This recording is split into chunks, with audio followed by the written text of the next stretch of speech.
Very very welcome to all साथियों। Exam fighter number 1 पे आप सभी का बहुत बहुत स्वागत है। और बात करेंगे BSUSC Bihar state university service commission के बारे में। यहाँ बड़ा ही असमंजस और दुविधा की स्थिति बनी हुई है। जी हाँ, आयोग ने अपने कार्य से ही अपनी स्थिति को यहाँ पर पहुँचा दिया है ना। आगे उनके पास खाई है और पीछे पर्वत है, या कह सकते हैं आगे पर्वत है पीछे खाई है और उसके पास दाएं बाएं जाने का कहीं जगह ही नहीं है। इस प्रकार का सिचुएशन को खुद ही आयोग ने क्रिएट किया है ना। और अब यहाँ पर क्या हो सकता है आगे, इसी के बारे में बात करेंगे। जी हाँ, बात कर रहे हैं बिहार असिस्टेंट प्रोफेसर वैकेंसी के रिगार्डिंग। और पटना हाईकोर्ट के द्वारा जो डिसीजन आया है आपका 10 तारीख को, और इसके बाद आयोग ने इंटरव्यू पोस्टपोन कर दिया है। किसका? एंशियंट इंडियन हिस्ट्री का, प्राचीन भारतीय इतिहास का इंटरव्यू चल रहा था, वो फिलहाल अभी रुक गई है। तो इंटरव्यू रुकने का सही कारण क्या है, इसके बारे में जानेंगे। और आने वाले समय में जो आपका अपकमिंग इतिहास विषय का इंटरव्यू है वो इंटरव्यू हो पाएगा कि नहीं, क्योंकि सभी बच्चे कमेंट करें सर इतिहास का इंटरव्यू कब होगा, क्योंकि इसके बाद इतिहास का ही नंबर था। तो अब इतिहास विषय का इंटरव्यू होगा या नहीं।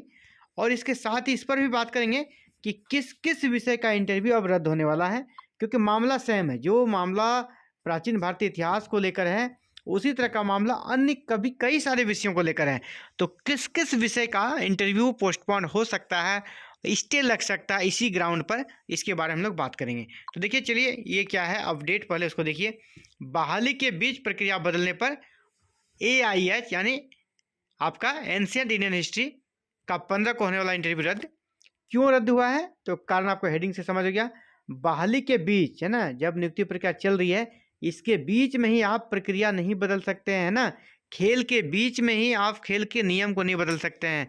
जब आपका गेम चल रहा है तो गेम के रूल्स को आप बीच में नहीं बदल सकते हैं, जो करना पहले ही करना है। तो सेम प्रक्रिया यहाँ पर भी होता है, आप इंटरव्यू प्रक्रिया के बीच में ही नियम को नहीं बदल सकते हैं, इस प्रक्रिया को नहीं बदल सकते हैं। और इसी को लेकर माननीय हाईकोर्ट ने आयोग से कुछ सवाल पूछे थे और आयोग को अंततः अपना कह सकते गलती पश्चाताप करते हुए इंटरव्यू को रोकना पड़ा है। लेकिन यही गलती उसने अन्य विषयों के साथ भी करी है, इसके बारे में भी हम लोग बात करेंगे। देखिए विषय था क्या ना, यहाँ पर लिस्टेड डिटेल पढ़ लेता हूँ, इसके बाद फिर आपको हम इसका कह सकते एनालिसिस करेंगे। प्राचीन भारतीय इतिहास में असिस्टेंट प्रोफेसर की नियुक्ति प्रक्रिया के बीच नए पेपर शामिल करना बिहार राज्य विद्यालय सेवा आयोग को भारी पड़ा है। एक अभ्यर्थी की आपत्ति पर हाईकोर्ट में सुनवाई के बाद आयोग ने प्राचीन भारतीय इतिहास के लिए 15 जनवरी से होने वाले इंटरव्यू की प्रक्रिया स्थगित कर दिया है। गोपालगंज के एक अभ्यर्थी राजेंद्र कुमार मिश्रा ने हाईकोर्ट में याचिका दी थी। इस पर सुनवाई करते हुए जस्टिस पूर्णेंदु सिंह के कोर्ट ने आयोग को सुझाव दिया था कि आयोग या तो अभ्यर्थी को इंटरव्यू में शामिल करे, या अभ्यर्थी इसकी अर्हता नहीं रखता तो इस याचिका पर अंतिम रूप से सुनवाई होने तक इंटरव्यू की प्रक्रिया रोक दें। आयोग ने इस पर अमल करते हुए फिलहाल इंटरव्यू स्थगित कर दिया है। और अब ये जो ये कह रहे हैं कि दैनिक भास्कर ने भी इस पर पहले आवाज़ उठाया था, उस पर हम लोग नहीं जाएंगे। मैंने भी आवाज़ एग्जाम फाइटर नंबर का आप पुराना वीडियो देखिएगा। ये मैटर कब का है, जब आयोग में इंटरव्यू की प्रक्रिया रुकी हुई थी, जब माननीय पटना हाईकोर्ट के द्वारा इंटरव्यू की प्रक्रिया पर स्टे लगी हुई थी। उसी समय स्टे जब लगी थी तो आयोग क्या कर रहा था ना, कुछ नए नए कार्य कर रहा था और एलाइड विषय है ना, संबंध विषय की सूची जारी कर रहा था। एलाइड विषय जैसे मान लीजिए कि अभी एंशियंट इंडस्ट्री में पहले 3 विषय शामिल थे। एलाइड विषय क्या होता है, मान लीजिए कहीं अगर एंशियंट इंडियन हिस्ट्री का अप्लाई निकला है तो वहाँ कभी कभी होता है क्या, आर्कोलॉजी वाले भी अप्लाई कर सकते हैं, है ना, इंडियन कल्चर वाले भी अप्लाई कर सकते हैं। मान लीजिए अगर आपका कर सकते हैं एक सब्जेक्ट ऐसा है, मान लीजिए किसी अदर स्टेट में आपका अगर मॉडर्न इंडियन हिस्ट्री से आपने अगर PG की है ना, मॉडर्न इंडियन हिस्ट्री से, और वहाँ अगर सिर्फ हिस्ट्री से निकला हुआ है तो वह साफ साफ लिखा है कि हिस्ट्री में तीनों ही सेक्शन वाले अप्लाई कर सकते हैं। इसी प्रकार अगर यहाँ पर कुछ ऐसे विषय हैं जहाँ जिनमें कैसे एलाइड विषय की सूची नहीं दी गई थी, लेकिन आयोग ने बाद में उसमें डाला, एलाइड विषय का सूची डाला। अब जैसे कि बात करें हम लोग पहले एंशियंट वाला मैटर इसी का उठा है, तो इसी पे हम लोग देख लेते हैं। यहाँ पर जब वैकेंसी आई थी ना, उस समय आपका एंशियंट इंडियन हिस्ट्री में सिर्फ 3 विषय शामिल थे। कितने विषय शामिल थे? 3।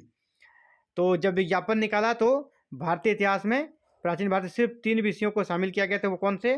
आपका ancient Indian history and culture, ancient Indian history and archaeology और आपका ancient Indian and Asian studies, ये 3 ही शामिल थे।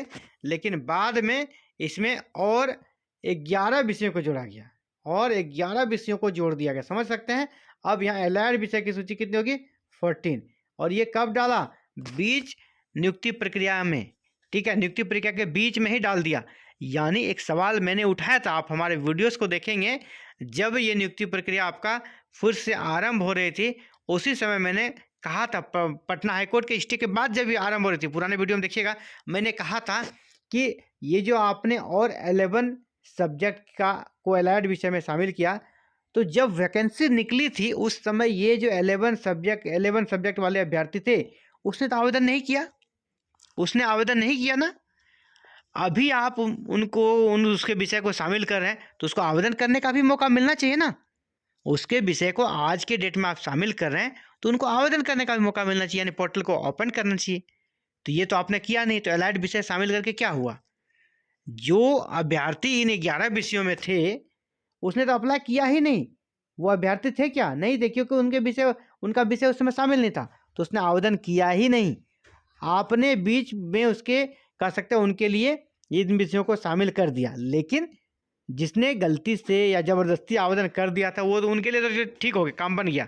लेकिन जिसने आवेदन किया ही नहीं, जो सीधे बच्चे थे, इनोसेंट बच्चे थे कि नहीं मेरा विषय तो है ही नहीं, अब हम आवेदन नहीं करते, उसने आवेदन नहीं किया, तो उसमें किसकी गलती है? तो वैसे बच्चे ही कोर्ट जा रहे हैं और कोर्ट ने भी इसको गंभीरता से लिया है। और सिर्फ ये एक विषय का मामला नहीं है।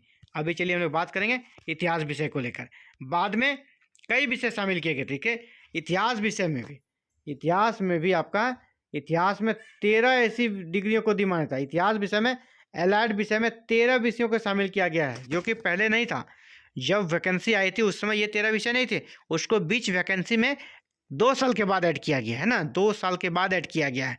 तो यानी अब एक रास्ता खुल गया। अब यहाँ 13 विषयों वाले जो बच्चे जिन्होंने आवेदन नहीं किया था उस समय, जब वैकेंसी निकली थी 2020 में, उसने आवेदन नहीं किया था, अब वो भी जाएंगे कोर्ट में और वो भी इसको स्टे लगा सकते हैं।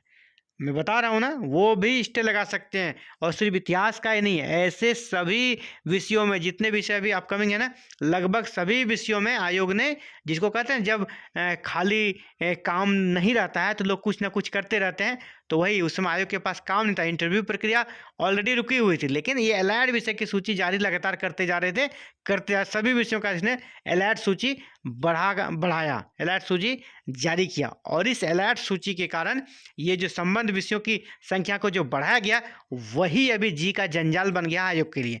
क्योंकि जब एंशिएंट इंडियन हिस्ट्री में इस प्रकार का मामला हुआ तो आगे हिस्ट्री में भी होगा, और भी जो विषय बाकी है उनके बच्चे भी कोर्ट जाएंगे और सभी इंटरव्यू प्रक्रिया को इस प्रकार स्टे लगाते रहेंगे।